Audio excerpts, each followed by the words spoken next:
This is Cast of Wonders, the young adult fiction podcast featuring stories of the fantastic. Welcome. I'm Alicia Caparasso, assistant editor at Cast of Wonders. Episode 585. Our story for today is Haint, Blue Sky by Stephen Granade, a Cast of Wonders original.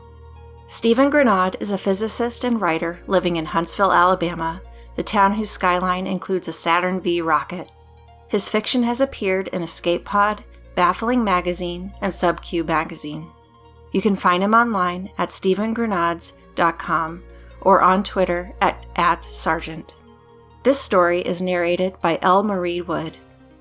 L. Marie Wood is a dark fiction author, screenwriter, and poet with novels in the psychological horror, mystery, and dark romance genres.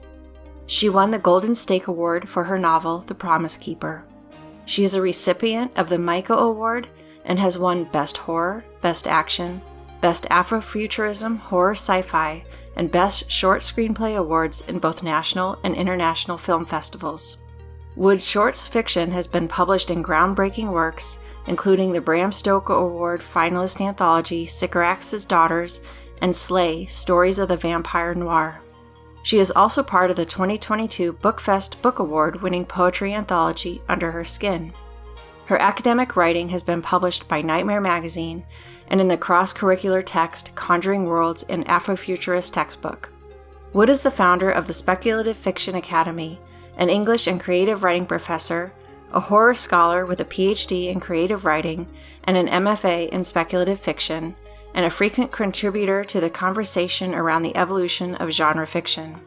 Learn more about L. Marie Wood at www.lmariewood.com. And now, we've a tale to tell.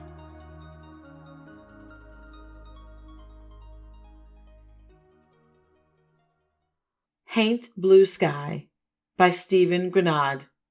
Narrated by L. Marie Wood.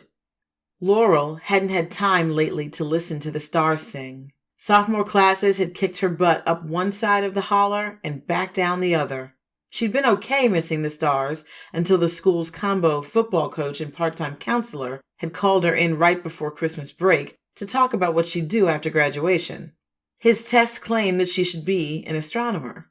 Like Laurel's mom had money for her to skip off to college or anything. Starting the break like that put Laurel in a mood. So as soon as it got dark, she bundled up and headed out back of the house.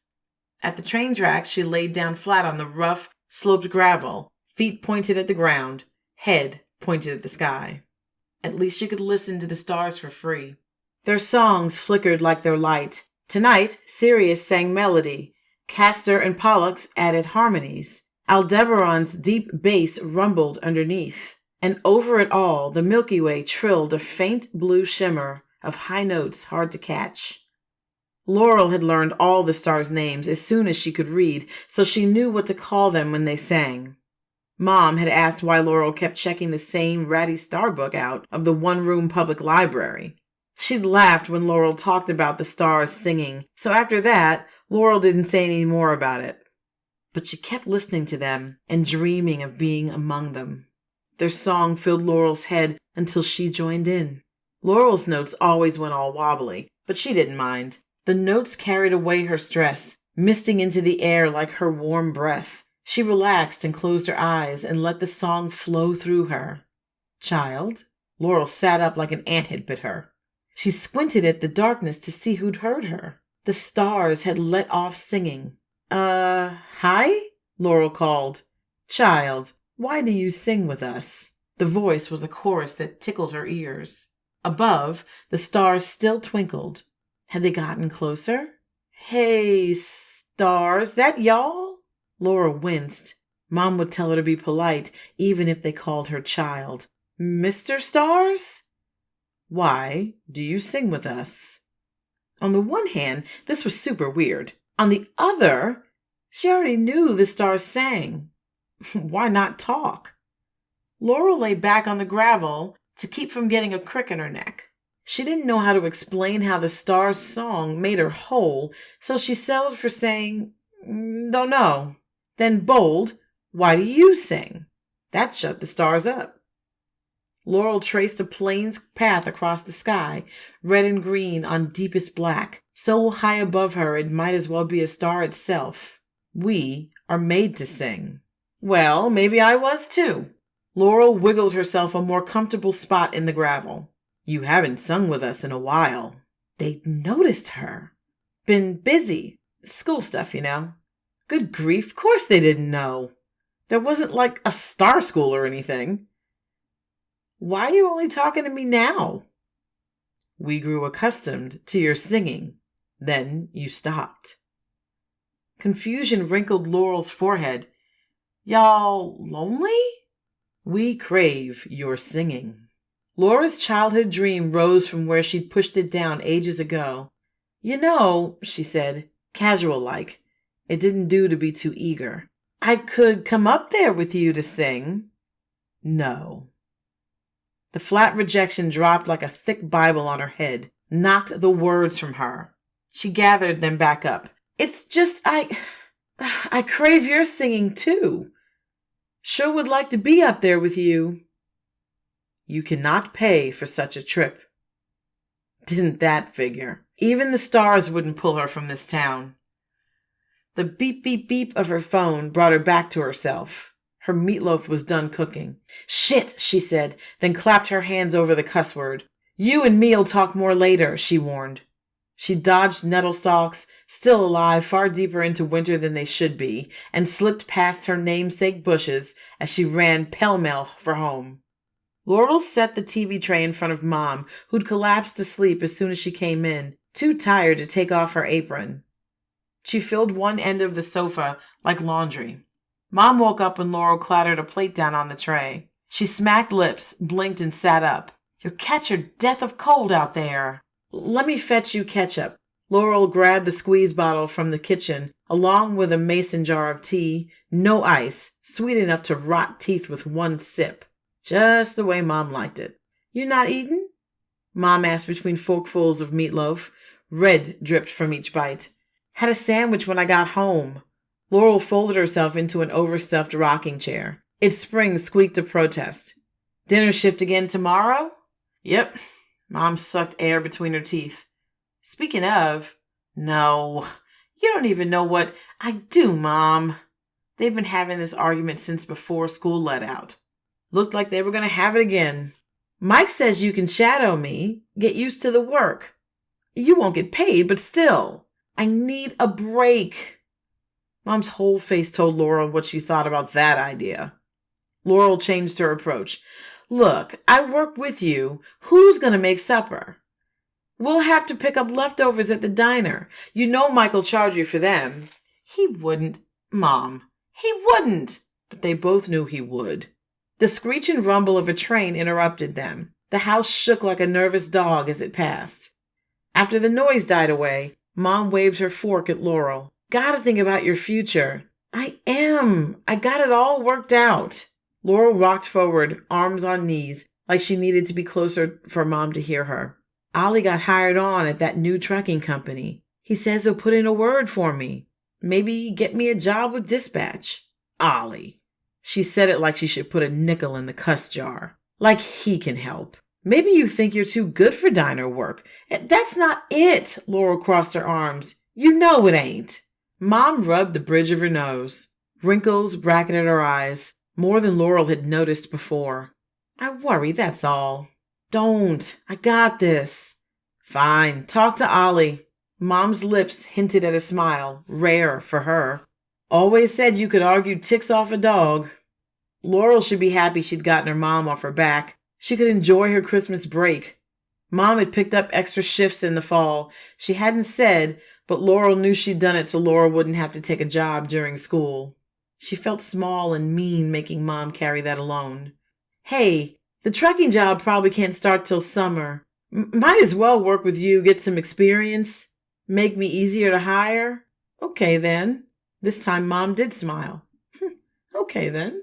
Once Mom's snores shook the door to her bedroom, Laurel slipped out onto the porch. She lit one of the cigarettes Mom wasn't supposed to have anymore. Smoke rose to the Haint blue ceiling. The rest of the houses outside flaked like an old man's scalp, but Mom kept the porch, ceiling, and window shutters painted fresh. When Laurel had asked about it, she said, "Got the habit from your grandmom. She said it keeps the ghosts out. I think it's pretty." Laurel walked down sagging steps, then through the woods and to the tracks. She ground out the cigarette butt in the gravel and laid down. "You listening?" she called softly. "Always." Laurel's shoulders relaxed. She'd been afraid the stars wouldn't answer. "I mean it. You should let me come up there and sing with you." "You cannot pay." When the stars didn't say anything more, Laurel said, "Hey! Hey!" The stars didn't answer. Instead, a note rose from the tracks near her head. A train was coming. She stepped away from the tracks. A sleek engine, blue as the noon sky, pulled cars clack, clack, clack past. Mom had shown her the trick of putting pennies on the tracks. When the train was gone, she picked up the flat copper pancake like a magician pulling out a dove. Laurel hadn't done that in years, though. The 3-note train whistle blew. It got louder, turned into a song. That was new. Did everything have a song? She really hoped her toilet wouldn't sing. The song rumbled on the train and lasted after the caboose had passed. It trailed off, replaced by a voice. "Heard you talk to the stars, child." The deep voice had 3 notes like the whistle. "Heard them talk back." "You the train?" "A traveling spirit, that's all. Taking souls from one place to another." "That's so?" "I could take you. Up there. Where they are." The offer made Laurel's breath hitch, but then she frowned. "Way I see it, trains don't usually run into the sky." "Told you, girl, I'm not the train. Just follow it for now. Sometimes people need to go places. I carry them for a time." "You following the train? How'd you get me up to the stars?" "I go where there's need." The voice drew nearer. "And you need." Laurel took a step back from the tracks. "I'm good. Sides, I can't pay." "Oh, you only have to pay to cross over to the stars, out past where Earth's light ends. I can take you close, then bring you back. Won't cost a thing." "What about paying you?" "I'm a traveling spirit. Carrying's what I do. That's payment enough." No one gave Laurel good things for free. She tipped back her head, but the stars still weren't talking. Don't ride with strangers, right? Especially not weird ghost train spirit strangers. I'm good for now, thanks." "You think better of it, you let me know." Laurel ran back to the house before she could change her mind. At the diner, Laurel's mom was a miracle. She'd cock her head, listen, then repeat everyone's order. She never got it wrong. After, she wrote up the meal from memory and clipped the paper to the kitchen's order wheel, like a butterfly pinned for a teacher. She got back to the kitchen window right before the cook called order up. Laurel struggled to lug her part of the order while Mom carried hers effortlessly. She gave out food like the plates told her where they went. Laurel fought to remember who had the chicken fried chicken and who had the cheeseburger, hold the mayo, extra pickles. As afternoon turned into night, Laurel's energy flagged. Mom's never did. She topped off coffees and listened to complaints and handed out smile after smile. Laurel counted every one, charged triple for the ones Mom gave to the rude customers, and totaled the bill. No wonder Mom had so few for her. It wasn't till break time, when Mom sagged in the stockroom on a box of canned tomatoes, shoes off and massaging her feet, that she showed what it cost her. Laurel slipped away, saying she needed to pee, but her feet carried her back to Mom's customers. "It's my first time solo," she told each table, and smiled her way through their orders. The words brought grace to pay for her mistakes. She'd served 3 tables, halfway decently, even if she did give one guy tater tots instead of fries, when Mike the manager yanked her arm. "You're supposed to be with your mom," he whispered. Laurel couldn't look away from his mustache. It was like he dipped his upper lip in a bowl of cat hair. "I got this. I hired your mom." "Yeah, well, you shadow me for a sec. See how I'm doing." She scooped out extra sugar for the next table. "Hey, I'm Laurel, Arlene's kid. I'm new at this. That's why Mike's my shadow. Real glad to take care of y'all. What do you have to drink?" Everyone wanted to help Arlene's kid. Mom had worked at the diner for years. By the 3rd table, Mike shook his head and left, saying, "Guess you're doing all right." She was doing more than all right. She was killing it. By the time Mom caught up with Laurel, she'd handled her whole section. "My girl," Mom said, paying out one of her smiles. "You're a natural." The compliment punched Laurel in the gut. She saw herself Mom's age, tromping through the diner, serving up hash browns and grits and coffee that tasted like settling. After that, no matter how Mom tried to make Laurel take the orders, she trailed off, silent as a ghost. After a meatball sandwich breakfast, Laurel stumbled outside, phone in hand. Mom didn't need to hear her call. Ollie answered on the 10th ring. "I'm working, Laurel." "Hey, no, yeah, I figured. Just wondering about me maybe getting a job there?" Any job, she thought real hard but didn't say. "Oh, that." His voice slid sideways. "Only my boss is already giving me the side eye. I kind of told him I knew how to run the forklift, but then I maybe dropped a pallet. 2 pallets. The weasel. Don't have to be today." She shooed a desperate whine out of her voice. "Maybe we talk after Christmas. I come down there and you introduce me?" "Laurel, I gotta go." Deadline. Laurel shoved the phone in the back pocket of her jeans. She should have put a nickel in the cuss jar before the call. "Hey, stars," she shouted. "You up there? You really listening?" They didn't answer. She never heard them in the day. She stumbled to the train tracks and near about threw herself onto the gravel slope. Cold seeped through her jacket. The weight of all her future days pressed down on her, rocks piled on her chest until her breath squeezed out. The train whistle filled her lungs. She didn't flinch as the train sped near her head. As the train noise faded, the traveling spirit spoke right over her. "You came back." "I did." Her fingertips tingled with what she was about to ask. "You can take me there? To the stars?" "I can, for a time." Laura couldn't lie still. She jumped up and paced back and forth next to the train tracks, avoiding the late winter nettles. Any time was better than none. "Okay, then. Though, not like you are. You've got to dress for the occasion." The traveling spirit whistled its 3-note call as it drifted to the nettles. "Grab one of these." Laurel eyed the plants. "They make me all over itchy. How's that get me to the stars?" "We've got to open you up before I can take you." Laurel reached out her hand, pulled it back. "Slowly," the spirit said. "Rub your hand across a leaf." Like jumping into a cold stream, she had to throw herself forward. She brushed the back of one hand across a 2-green leaf. The rash sprang up like students ready to say the Pledge of Allegiance. It itched, then stung, then hurt so bad Laurel cried out. She scratched and blood welled and dripped red on the cold ground. "You'll be ready soon," Spirit said. Laurel came to on the porch. Mom stood over her, haloed by the Haint blue ceiling. "Baby? You with me?" Fingertips like ice cubes brushed Laurel's hot face. "Oh, baby, what happened?" "Made a choice," Laurel said, or tried to. She couldn't get the words past swollen lips. She did push out a thin scream when Mom hauled her up. Her insides squirmed in a way that made her about to throw up. Her feet didn't work right, and her body was a too-full bag of slops. Still, Laurel stumbled forward, leaning hard on Mom to make it to her room. "Benadryl," her Mom said once she'd rolled Laurel onto her bed and out of her coat. "It'll help." Hot and cold waves swept through Laurel. "I found her all swole up," Mom was saying. She'd called 911. "I don't know what she got into." The words came fast like starlings, her fear turning to anger. "I'm already fixing to give her Benadryl. I'm not stupid." With each heartbeat, Laurel's body tightened. Tears leaked out near shut eyes. She couldn't bend her arms. Laurel hadn't known it had hurt so much to go. Here, here, here. Cherry taste on her lips, fake as Ollie's promise to help. "Baby, you've got to swallow. It's all over your pillow, baby."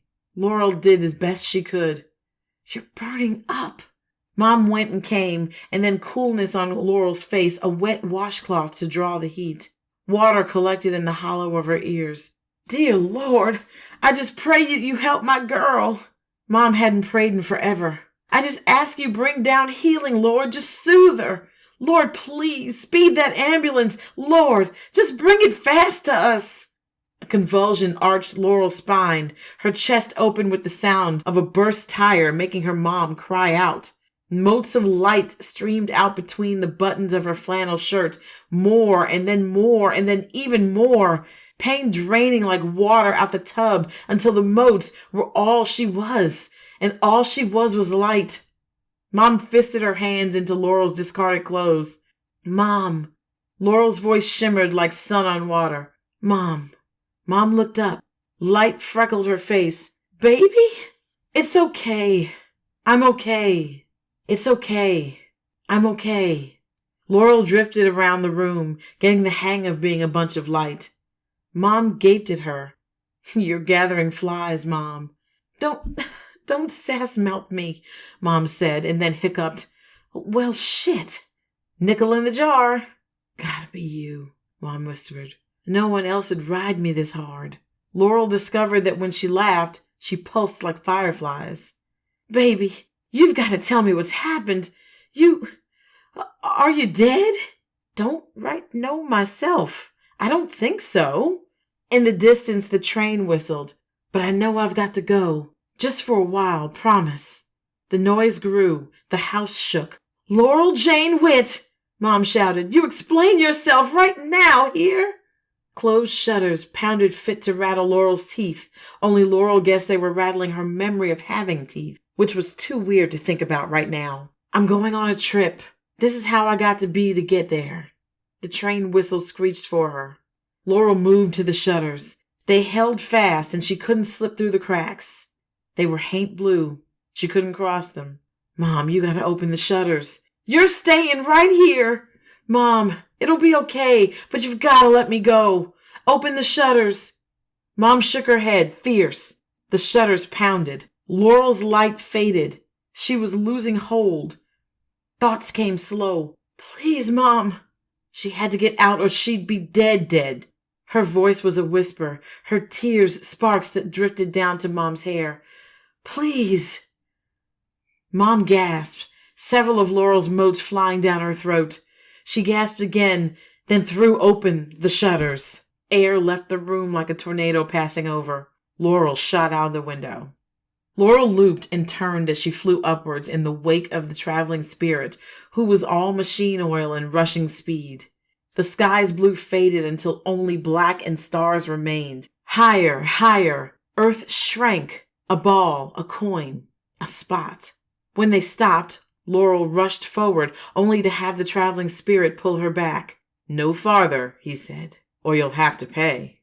Up here, where Laurel saw without eyes, she could trace the arc where the star's light became brighter than the Earth's reflected light. What's it cost? The traveling spirit wound around and around, its thick, dark strands ropey like black licorice, but shot through with light. You've got to burn away what's left of Earth in you and open that boundary. You wouldn't be nothing after. She could hear the stars clearer than ever before, and their song. Notes rose and fell and darted, an ocean full of fish, flashes of color, dappling of light.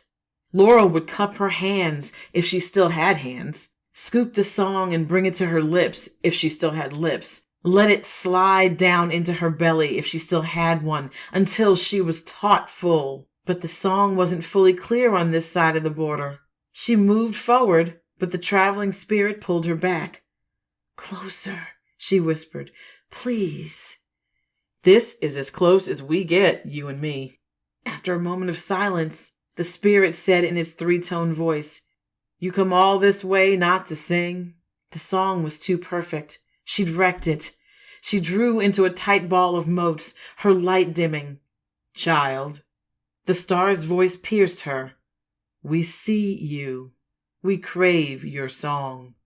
Hesitant at first, Laurel lifted her voice. Oh, it was so much easier now. Her light rippled as she sang. She discovered harmonies, singing in multiple voices until she revolved around herself in a complex dance of light and song. Pain sparked through her. She'd gotten too close. The spirit pulled her back, careful itself to avoid the border. None of that, it said, voice sharp. It coiled around her. Best we head back now. Laurel flashed indignation. I just got here! There and back. That's our deal. Frustration stained her joy. She jumbled about until she calmed down, determined not to let her mood spoil like old milk. Yeah, okay. Little constellation, the stars said. We thank you for your song. You can sing with me on the way. The spirit coiled tighter. Back to my mom. The spirit didn't respond. Right? I've heard you sing with the stars. The coils squeezed. Be right nice for you to sing with me. But just till I get home. When I let you off at home, yes. This close, she could pick out more tones in the 3-note train whistle. Other voices screamed soft underneath. The lights all through it. It's talk of ferrying souls. How many people you carrying? As many as needs carrying. The coils tugged her toward earth. When'd you last let someone off? The spirit's voice grew teeth. Why, I can't quite recall. Laurel pulled herself into a tight fist and jetted away. The traveling spirit unraveled. Strands darted out at her and stuck when they hit. Their light tugged on her motes. The spirit yanked down. A haze rose in Laurel's thoughts. She was pulling too far apart. She bunched back together. Down, down, down moved the spirit. Laurel scrabbled, a fox with a trapped leg. Mr. Stars, help! Bring me to you! We are sorry, little constellation. You would burn in the crossing. It is why we did not ask you to come. Anger swept away Laurel's fear. She wasn't going to let this two-timing silver-tongued spirit get the best of her. There had to be a way across. It came to her in a rush. The spirit keeping her on this side of the border. How it skittered away from the stars. It was of Earth, too. Hey, Mr. Stars! This traveling spirit get me across to you?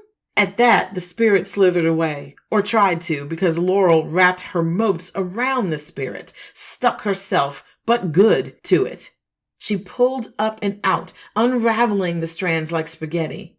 We had not considered it, the stars said. Well, consider it, Laurel said. She wrestled with the spirit, pulling at its strands until the stars finally said it would. That was all Laurel needed to hear. The spirit thrashed, but she'd untangled it enough that it couldn't resist. Bit by bit, she forced it across the border. Bright starlight set the traveling spirit aflame. Its light blotted out the border. Laurel eased one mote across the yellow-red bridge of light, and then another, and then flowed across in a rush. Starlight infused her, changed her.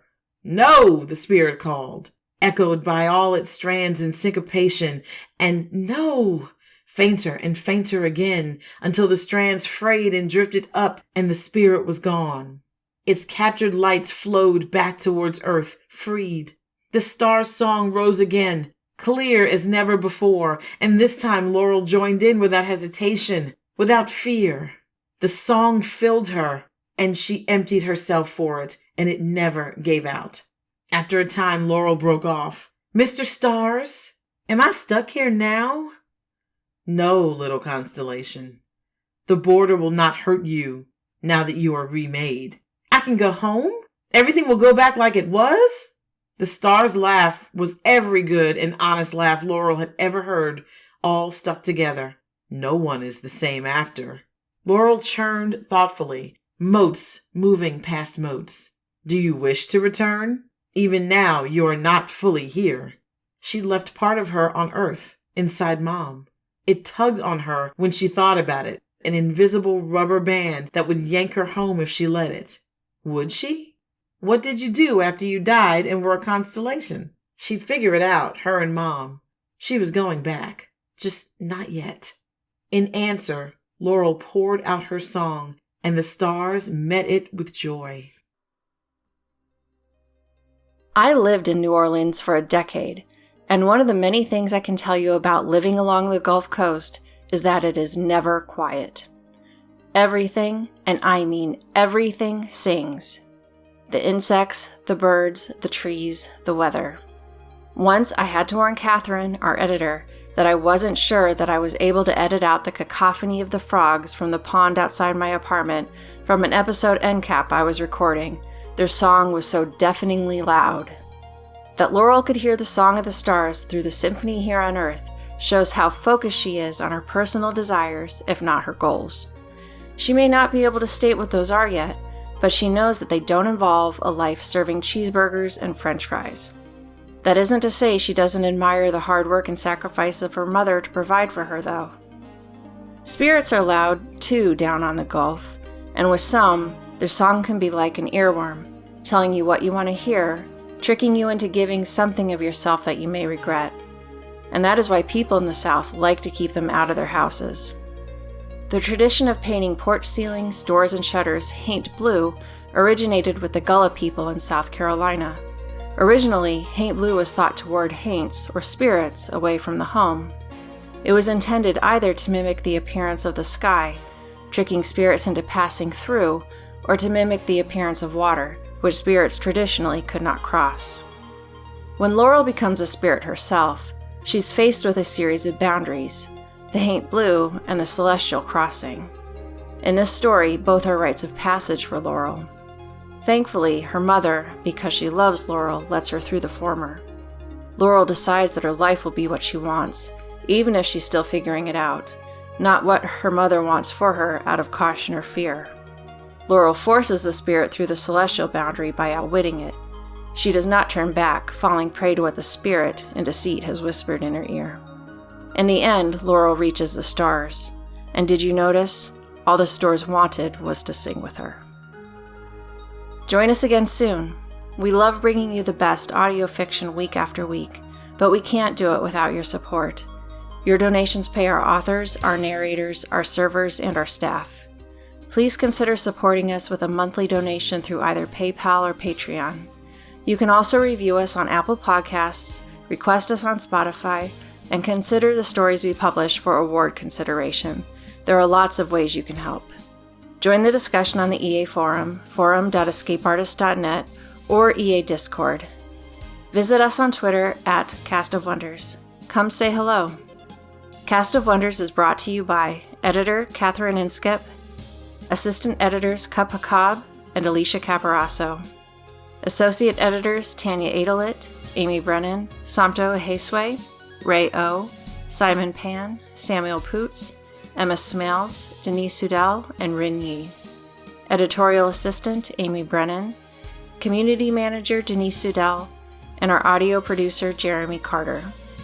Cast of Wonders is a part of the Escape Artist Foundation, a 501c3 nonprofit, and this episode is distributed under the Creative Commons Attribution, Non-Commercial, No Derivatives 4.0 International License.